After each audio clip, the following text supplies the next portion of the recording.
will see why I ask this. How many people are here? 60 people? 50, 60 people. How many of you have a brother or sister? Please raise your hand. Okay, 1, 2, 3, 4, 5, 6, 7, 8, 9, 10, 11. Okay, that's about 20 to 30%, which is just about the right statistics. In Korea, we have 1.25 children per family on the average. So that's about it. In fact, we have a little bit more brothers and sisters here than in the general public of Korea. Why is it important? You will see very soon.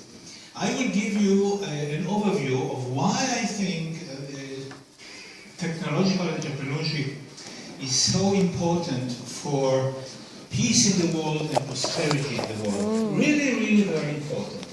And this is why I'm involved in technological entrepreneurship, and I have been teaching technological entrepreneurship at the Technion, my university in Israel, for the last 28 years. Year after year after year. And I have many thousands of graduates from the Technion who took my class. A good number, like 10,000 engineers and scientists in Israel took my class of entrepreneurship, and it has an effect somewhere on the Israel economy. So, but let's talk a little bit about Korea, an overview about Korea. Over the past 4 decades, South Korea became one of the most advanced high-tech economies in the world. This is really a miracle.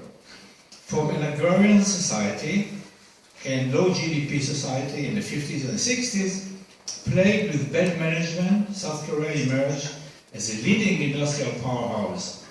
However, the South Korean economy long-term challenges include a rapidly aging population because you don't have enough children per family, inflexible labor market, you're not agile enough in the labor market, as well as very few large conglomerates. You have about 10 large companies, larger than, say, $20 billion worth. About 10 of them, Hyundai, of course, included. And the reliance on export. You export more than 50% of the GDP of Korea comes from export. Because you don't have enough market here, and that's nature. Of course, Israel is just the same. Israel is a tiny country of 8 million people. We don't have a market for anything. In fact, in Israel, when a startup company thinks about the idea, they think immediately about export from day one. There is no local market for almost anything. In addition to proper steering of the economy, in the stormy water of today's world, long-term solutions will need to be addressed, and you need to address these basic issues. Today, I will discuss the importance of technological entrepreneurship for the long-term well-being of Korea, for the economy, and for the society, and how to foster it, how to encourage entrepreneurship.